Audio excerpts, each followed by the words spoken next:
Hi, good evening. You're viewing Wisdom Keys for Focusing on Your Passion. LaunchPad Consultancy, in collaboration with VisionWorks Solutions, bring to you Book Club Conversation Series 3. And in this series, entrepreneurs and professionals are reading the book The Uncommon Dream: 31 Wisdom Keys for Focusing on the Passion of Your Heart, written by author Mike Murdoch. I'm your host, Alina Lewis, and today's discussion is centered around chapter 29, entitled The Uncommon Dream Will Require Continuous Obedience. And joining me in studio once again this evening is owner of JC Charm, Janine Caesar, and owners of Matty's Resort Inn, Michelle Timothy Ellis. So, hi, good evening, ladies. Welcome Hi. back to studio. So happy to have Hi, you hi. as always. And I do want to jump in by asking my traditional question. What stood out most to you in this chapter? Janine? Well, he said that there's sorry, hold on. Sure. God will never advance you beyond your last act of disobedience, because the whole chapter was about obedience. But I'm wondering now, is that sounds like there's no room for error. You can't be forgiven for any misstep or anything. Um, Granted that once you follow instructions, there's not supposed to be a misstep, but we are not perfect beings. There are going to be mistakes made along the way. So I just got some palpitations, like I can't make any mistakes at all, at all. So that's what stood out to me. Right. I think that that is really an interesting perspective, though, because even when I would have read it, and of course I'll ask Michelle her perspective on that as well. But when I read it, I really received it not so much as in, oh my gosh, there is no room for mistakes, but I received it as, the whole idea of being able to be responsible and accountable for your level before you move to the Mm-hmm. next level.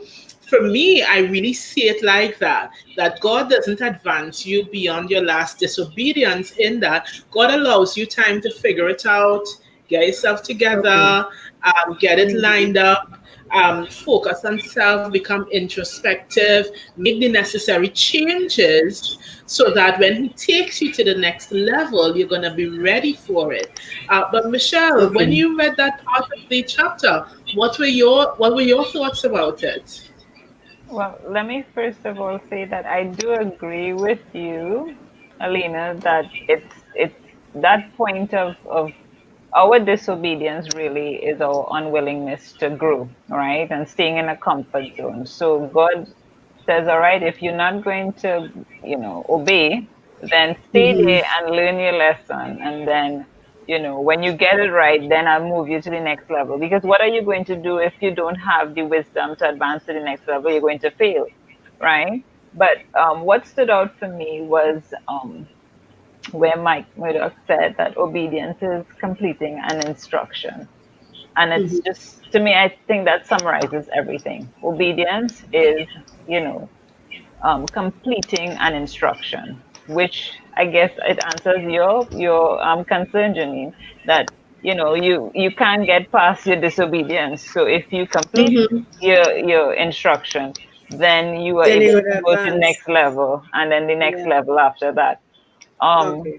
I always like to quote whenever something happens to me, oh my gosh, to obey is better than sacrifice. To obey. So my kids also say that whenever things happen, mommy, to obey is better than sacrifice. So sometimes you're driving and something says to you, stop, get the gas, and I'm like, nah, I get that after, and I didn't listen to the voice, and then halfway up on the highway, you see the gas light come on, and Traffic. you're thinking, I passed the gas station a little while back, but to obey is better than sacrifice. So now I have to think, okay, do I stand up on the highway and, kind of pose so that somebody will come and help me, or can I make it home, or what?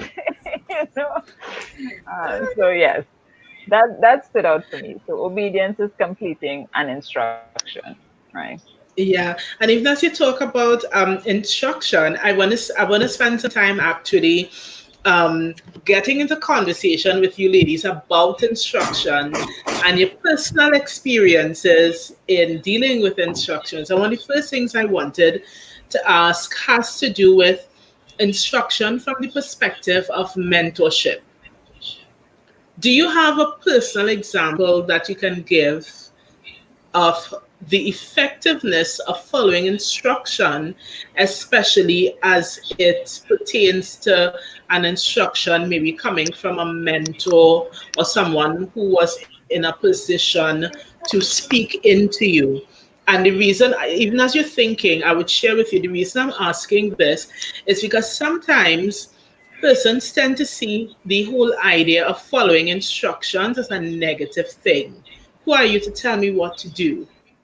But then when we look at the teachings in this book, as well as in this chapter, we're seeing where the willingness and ability to follow instruction is ideal, it is beneficial. So when you think of yourselves as entrepreneurs, have you been in a position to have received instruction from a mentor? And what was that experience like for you? Anybody, any order? Well, I would jump in to say you ask God for a miracle, like Dr. Mike says. You ask God for a miracle, and He gives you an instruction. That's it. Um, for me, with all of my mentors for finance, in particular for business, and note I'm saying for all of my mentors, so I'm just putting it out there to everyone that you cannot really grow or progress in life unless you have mentors assigned to your life, right? I believe that if I'm going to get into purchasing jewelry, I need to have someone who is an expert in that area to help me. Same thing, if I don't know about meats and cuts, I would need someone to be able to help me in that area so that the mentor would come in, would give instruction. And as I follow the instruction and I build, I realize that systems have to be put in place. It's very strategic in terms of how you work on each area of your life developmentally. And so, yes, they do give instructions. And as I follow it, I build areas of my life and my business. I'm not sure if I've answered the question, but in terms of obedience, mentors, and my business building, that's the model that I follow. What I think is a great takeaway from your response, Michelle, is the notion that there are mentors with a plural S at the end, because I think there's a common misconception that as a person you can only have one mentor and that is the only person you're supposed to listen to regarding areas of your life.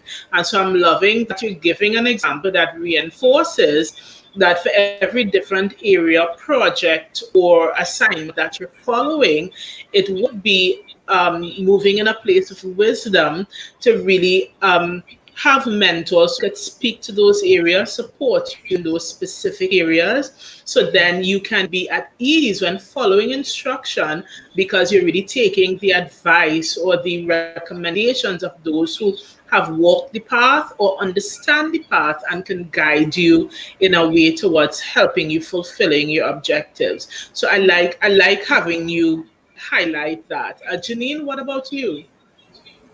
For me, my answer is close to Michelle because when I did the event management course, I had some great instructors where they spoke, even though they follow the curriculum, they spoke from experience. And I was always enraptured when they spoke about when, and they always either did it regionally or locally. So they spoke about experiences that they had and the teachable moments of those experiences. And I always sat like, wow, you felt as if you were there. And it always helped when we had to do our own hours volunteering at different events to draw on those experiences to know how to handle yourself, how to handle those situations that come up.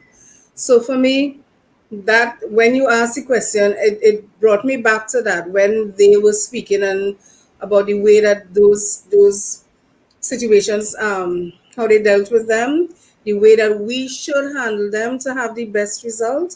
So I I like that. I like that, and it's probably one of the best things I liked about the course, that I couldn't have through their teaching learned so much, and I really like that they brought it home through experiences. I really did. Awesome.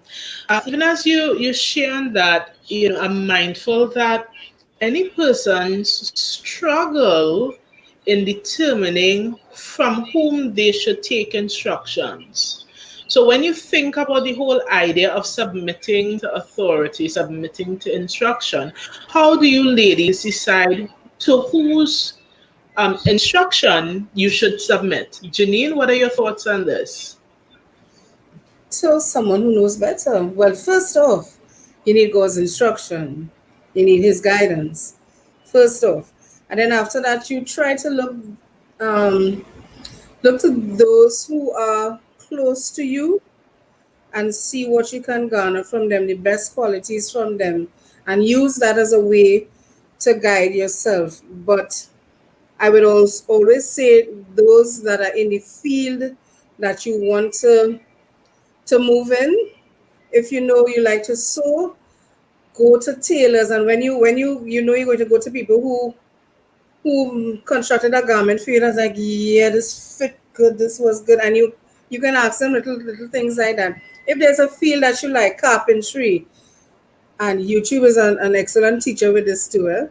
You go to those people who excel in their field, and you draw from them to make yourself better. You really do. Michelle, what are your thoughts?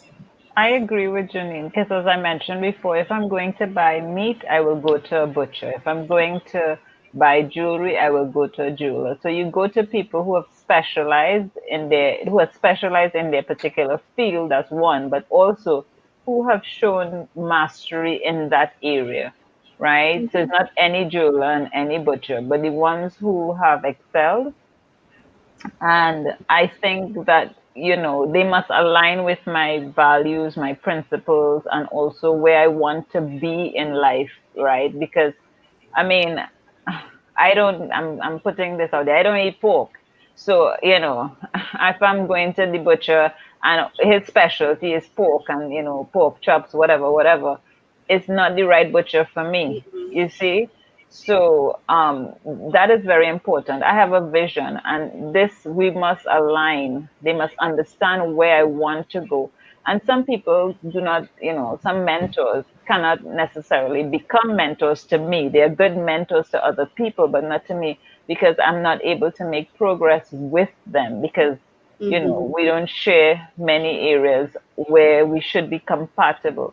So they must be able to communicate clearly and to help me to build and to develop myself. So I think those are the three considerations. One, they must be specialists in their field.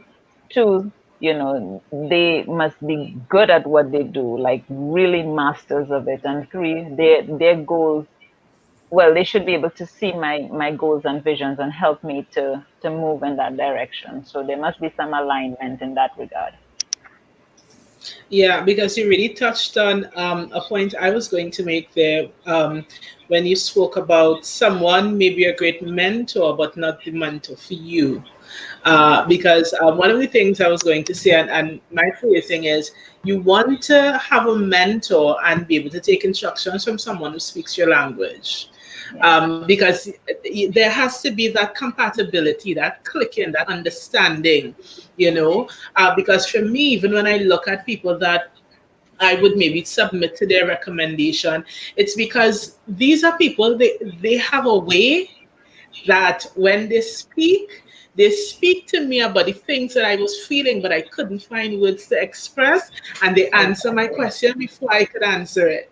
And when I have that experience, I say, yes, this is the right one. We're on the right path. And so I think there's a good part, a good space for recognizing that click or that connection, that comfort level, not because someone is pacifying you or encouraging you to kind of stay where you're at and so on, but that comfort in knowing that this person speaks to what is on the inside, and it draws out of you the effectiveness or the maximizations or the manifestation, whatever it is you're looking for. They're able to draw that out of you, speak to it, and guide you in a way that works well for you, which simply means that Janine might find an amazing mentor in a particular area. I might need a mentor in that area, but that person might work for me because we're two different people fulfilling two different spaces of vision and assignment. So we have to really take that into consideration. But one of the things you mentioned earlier, Michelle, you spoke about when I asked what stood out to you the most, and you mentioned the whole idea of following instructions completely. And so my question is, what are your personal strategies for listening and following instructions completely? Because I think the to completion part is the part that a lot of people sometimes struggle with.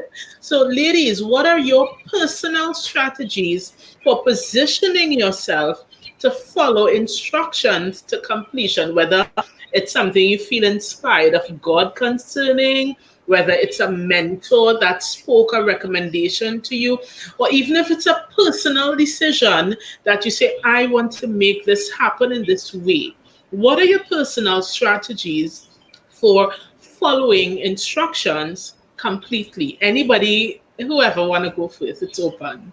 Let me take this before I forget. I think it's a compilation of all of the things that we've spoken about. Write the vision, make it plain. And I think when I was on air with you some time ago, I said that you have to break your goals down into smaller parts, right? So you have your action steps. And I think that is what helps people to complete the instruction that is given to them. So if you know that you're going to set up a company or some kind of business, obviously, there are steps to follow. So you can't get halfway there and say, well, okay, I'm not, that's it there for me, I'm tired, or right, because there will be setbacks. So you have to have contingency plans, right? And then you have your mentors in place to help you. You have your support system. You need to plan, so you have certain amount of funds that you'll put aside for registering this business, for your legal fees or whatever it is, those different steps. So each step would come with a series of action steps that you must follow. And you take all the way down to the very last thing until you get your document in your hand and so your business is registered. But even at that point, then what next? You should have been working now simultaneously with a marketing strategy, and setting up your social media accounts, so your online payment plans and so on. So it's a number of things that you're doing to completion, so that when we say completion, we mean completion, in its entirety. I remember when I was preparing for Matty's, um, I started, kind of just talking to friends, asking. I had a chat with my mentor. We sat down, we looked at the whole business model, and I said, this is on my heart to do. So I started straight away with the graphic artist. So by the time the whole dream hit the social media, I had already been involved in that very, intimately and intensely for months, working through. And a lot of people feel that it just happens. You just wake up and you just know. For you to be able to get to there, you have to follow strategic Yep. steps. You have to get advice, right? You have to do your research and to bring things to completion. But of course, you have to start with knowing that you want something. What is it that you want, and how does it look in the end? All of that God puts, I think, on your heart, because we don't necessarily just wake up one day and start desiring something. So you need to know what it would look like, right? Right now, I'm toying with an idea for an event next year, and I've already started, noodling what it could look like. So, and I'm jotting down the things that I would need to do and research in order to prepare me for that, right? Yeah, I think what I'm hearing from you, Michelle, is that for you, a large part of of your strategy for ensuring that you follow instructions completely is by having a detailed plan and working through that detailed plan, because it helps keep you accountable to the steps that need to be followed so that something can be done in completion. Yeah. But Janine, what about you? Sorry, it yes? starts with a vision, obviously. So Of yes, even though course. we have the steps, right? And I think too, very important to stick in. God loves order. You understand? The universe was created in order. He didn't go haphazard, because if you put the cart before the horse, everything could just tumble. You So know. Janine? for me, what Michelle described there is what I do as an event manager. That's what you do. You start Yeah. with the vision, your uncommon dream, and you break it up into parts. So you start with the 5 steps that you have to take. So you start with the research, then you go to the design, and the design of how is this going, how you want this to happen, what it's supposed to look like in its completion, and from there you break it down even further, how you're going to go about getting this done, and then you start to work that plan now, which is in the coordination, and at the very end of it, you look at it and it's like, okay, this is what I need, this is what happened, this is what I could have done better, this is what we should improve on and stuff like that. That's what event planners do, event managers do, sorry. That's what event managers do. We break down the process to ensure that the completed dream is fulfilled in the way that it was supposed to be, in the way that you saw it in its entirety. That's what we do. Alina, Yeah. let me just stick one little thing in here, just in case Sure. somebody's listening to this video and then they say, "Oh my gosh, but I'm not an organized person, it will never happen." I would just like to say, circumvent all of that and just start. There's another way you can do it. You could start and then work your way through, all That's of the right. but starting is very important. Having the vision and starting, you may not have the order or the steps in any way. We are saying this, Janine and I guess, because of experience and years of doing a number of things. But for somebody out there who just wants to get it done, just start. Once you And start, yeah, it's easy to start. Put pen to paper. Everything that's in your head, write it down. And then afterwards, you can start to organize and see which ones you yeah, want to start with first, which ones you want to build on. But put pen to paper, pencil to paper, or marker to paper, or crayon to paper, whatever you have, yeah, start to write it down. yeah. And in that way, you can see it build and you can see it to the end. It's that simple, pen to paper.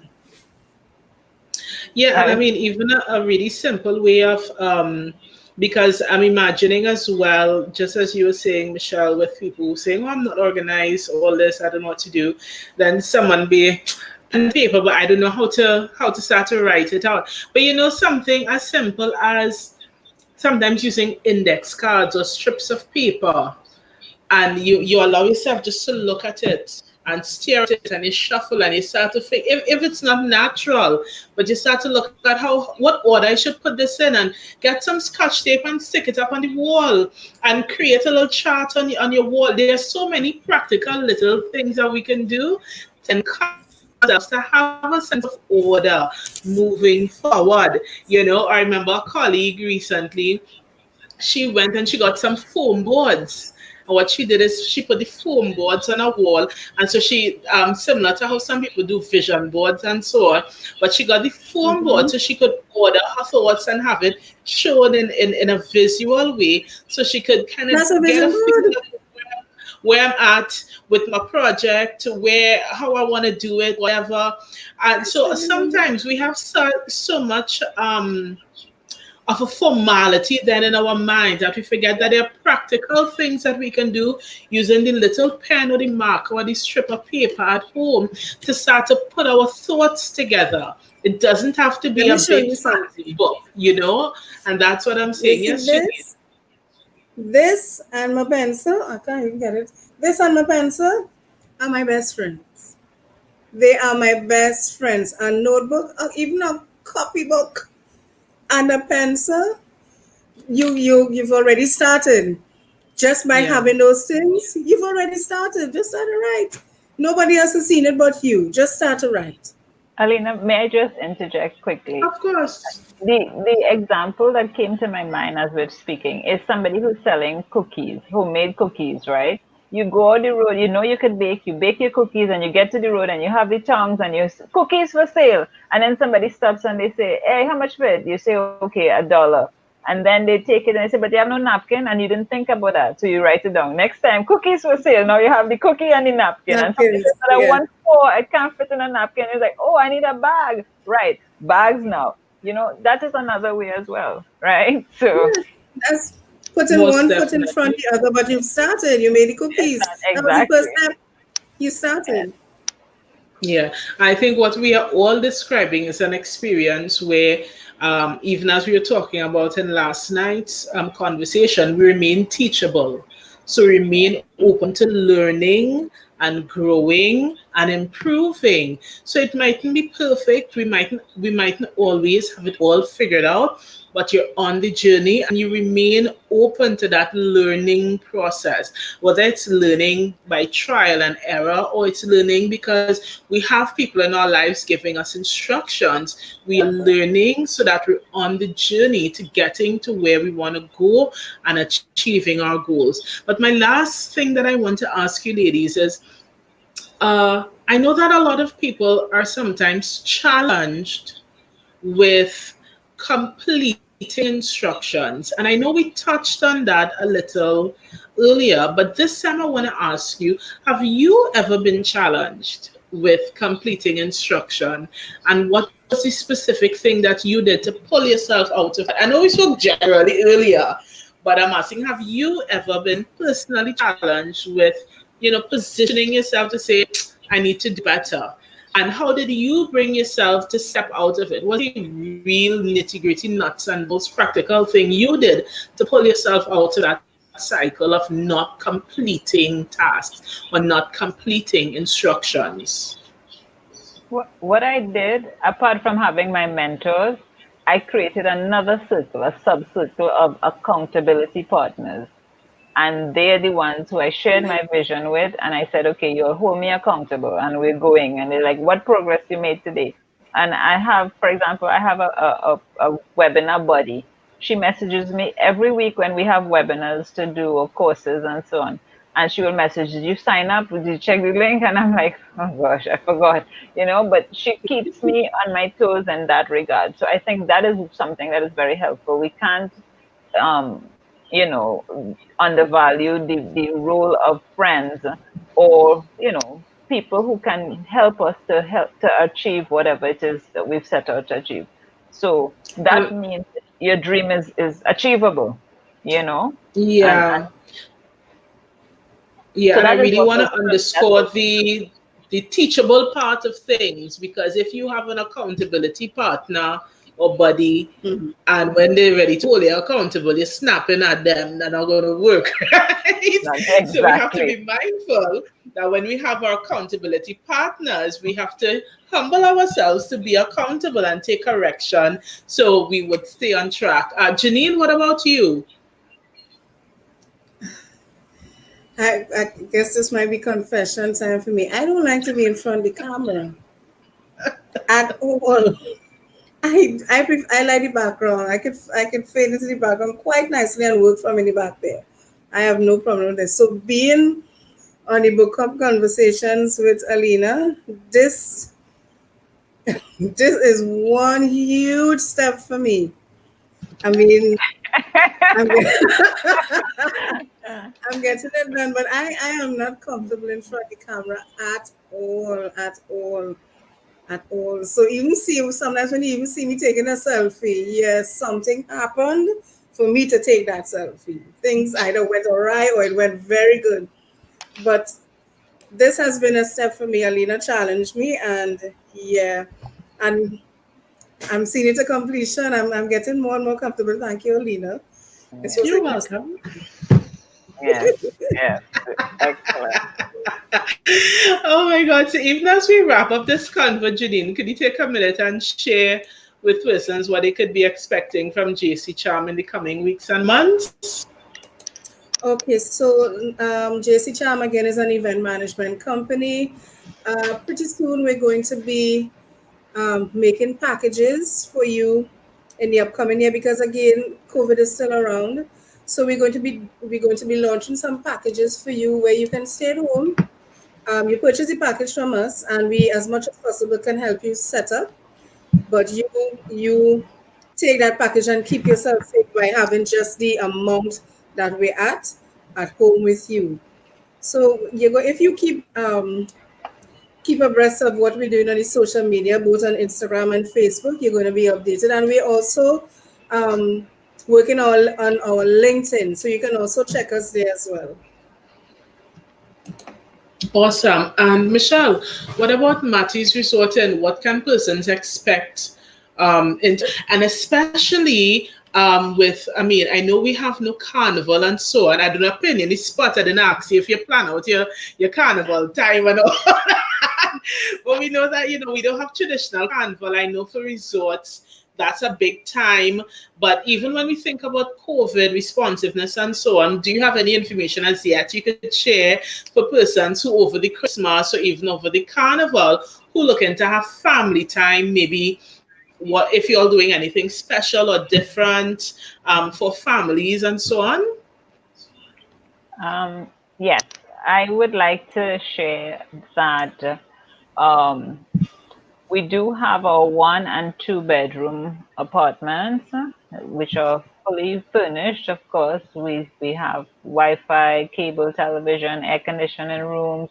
You have your full kitchen, all the utensils, basic toiletries, and we offer complimentary coffee, tea, juice, water. We have weekday specials, and of course, the number is there for booking 7622959.